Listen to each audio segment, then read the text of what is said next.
The greatest lie society ever tells you is that being alone at the end of your life is a tragedy. But sit down for a moment, my dear. Let me tell you a harder truth. The real tragedy is spending your entire life desperately holding on to people who make you feel completely invisible. Stop begging for a seat at a table where you aren't even respected. I want to talk to you about something that scares so many people, something that wakes us up in the middle of the night with a heavy chest. The fear of dying alone. It is a shadow that follows us from the moment we are old enough to understand what loneliness really means. We cling to bad marriages, we tolerate disrespectful and distant children, and we drain our own precious souls to keep friendships alive that should have ended decades ago. And why do we do this? All because we are absolutely terrified of reaching the end of our road and finding no one sitting beside us holding our hand. I am in my late 70s now, 78 to be exact, and I made a choice a long time ago. A choice that shocked my neighbors, confused some of my family, and brought me the greatest, most profound peace I have ever known in my entire existence. I chose solitude. I chose to face the sunset of my life without forcing anyone to be there, without begging for anyone's time. And today, I want to share with you why dying alone isn't the nightmare you think it is, but rather, it can be the ultimate reclaiming of your own spirit. I want to free you from the invisible chains of this fear. Many years ago, when I was in my late 50s, I watched my own mother pass away. She was a gentle woman, but she spent her entire existence terrified of being abandoned. She stayed in a deeply unhappy marriage with my father, a cold man who barely spoke a kind word to her in 40 years.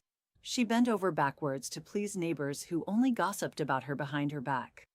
She exhausted herself trying to be everything to everyone. When she was finally on her deathbed, the room was completely full. My father was there, her siblings were there, the priest was there, the neighbors were there. But as I sat beside her and held her frail, tired hand, I looked deep into her eyes and saw an unbearable emptiness. She was surrounded by a dozen people, yet she was entirely alone in her soul. She had compromised so much of who she was to keep that room full, that by the time the end came, she didn't even know herself anymore. She had traded her authenticity for company. That moment broke my heart, but it also changed me forever. I realized then and there that physical proximity does not equal emotional intimacy. Having bodies in a room does not mean you are loved.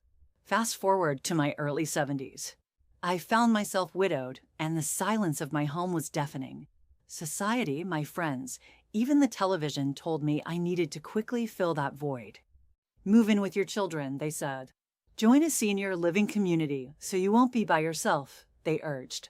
But every time I considered compromising my space, I remembered my mother's empty eyes. I realized I had spent my entire adult life catering to the emotional needs of a husband, raising children who were now busy with their own beautiful, chaotic lives and constantly modifying my boundaries to be easy to love. I decided, for the very first time in my long life, to just stop. I stayed in my quiet, empty house. I learned to wake up and only listen to the sound of my own heartbeat. It was terrifying at first, I won't lie to you. The silence was so heavy it felt like a physical weight on my chest. I cried many tears wondering if I had made a mistake. But slowly, day by day, that heavy silence turned into a beautiful, comforting melody. I started painting again. I read books I had put off for 40 years. I found pieces of myself I had buried in my 20s. I learned that my own company was not a waiting room for someone else's arrival. It was a beautiful destination all on its own. Listen to me carefully, my dear. I want you to really hear these words. The fear of dying alone makes us do incredibly foolish things. It makes us accept behavior we know we do not deserve. It makes us beg for crumbs of affection from people who have whole loaves of bread but refuse to share. It makes us stay at tables where disrespect is served as the main course, just so we don't have to eat alone. But when you finally look that deep, dark fear in the eye and say, I would rather be by myself than be with someone who makes me feel lonely, your whole world shifts. You stop performing. You stop auditioning for a place in people's lives. Choosing to walk the final chapters of your life alone doesn't mean you are bitter, and it certainly does not mean you are unloved. It means you have finally, truly recognized your own worth. It means you are no longer willing to pay the exorbitant tax of your peace of mind just to keep someone else comfortable. People will call you selfish. Let them. People will say you are isolating yourself. Let them. Only you know the price you paid for your peace. If your children visit, let it be out of genuine love and connection, not out of a guilt-ridden obligation because you are terrified of an empty house. If you have friends, let them be the ones who truly see your soul, who uplift your spirit, not just warm bodies to fill up your calendar and distract you from yourself. We come into this world taking our first breath alone, and we will leave taking our last breath alone. The journey of life is ultimately a solitary one, no matter how many hands we hold along the way. The greatest lesson I can pass on to you is to make peace with the person you spend the most time with, yourself. When you love the person you are alone with, the concept of dying alone loses all its teeth. It loses its power to frighten you. It simply becomes dying at peace. It becomes a quiet, graceful exit from a life lived fully on your own terms. Do not let the fear of a quiet room force you into a noisy, miserable existence. Silence is only scary when you don't like the person you are sitting in it with. Learn to like yourself. Learn to forgive yourself for your past mistakes, for the times you accepted less than you deserved. You are wiser now. Reflection, take a moment right now and ask yourself, who are you holding onto out of pure fear? What toxic relationship, what one-sided friendship are you enduring right now simply because the thought of an empty Saturday night terrifies you? How much of your vital energy are you giving away to people who do not even check to see if your cup is empty? I want you to know that the peace you are searching for is hiding inside the very solitude you are running from. Look at me. At 78 years old, I wake up when I want to wake up. I drink my tea in the garden and listen to the wind rustling through the leaves.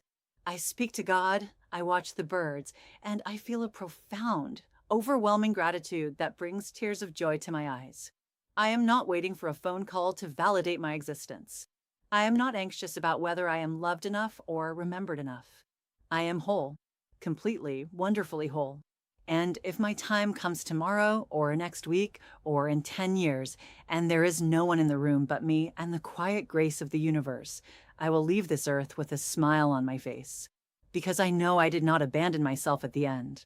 I stayed true to my soul. I gave myself the love I spent decades trying to extract from others. You can do this too. It is never too late to choose yourself. Do not let society's arbitrary timelines or projected fears dictate how you spend your precious, beautiful remaining years. Your life is your own masterpiece. Protect your peace fiercely, like a lioness protecting her cub. Walk away from the drama, the ungratefulness, and the endless, exhausting need to prove your worth to people who are determined to misunderstand you. You do not need to explain your boundaries to anyone. The day you stop explaining yourself is the day you truly start living. You're enough, exactly as you are, sitting right there watching me today. Embrace your solitude. Make it your sanctuary, your safe haven, not your prison. Fill it with things that bring you joy, with thoughts that bring you comfort. Because a life lived authentically, even if lived quietly and completely alone, is a spectacular triumph. I am so deeply proud of you for making it this far, through all the heartbreak and all the struggles. I want you to stop being so hard on yourself. Breathe. Let go of the fear. The quiet is your friend. If my words brought a little peace to your heavy heart today, or if they gave you the courage to finally choose your own peace, please leave a comment down below.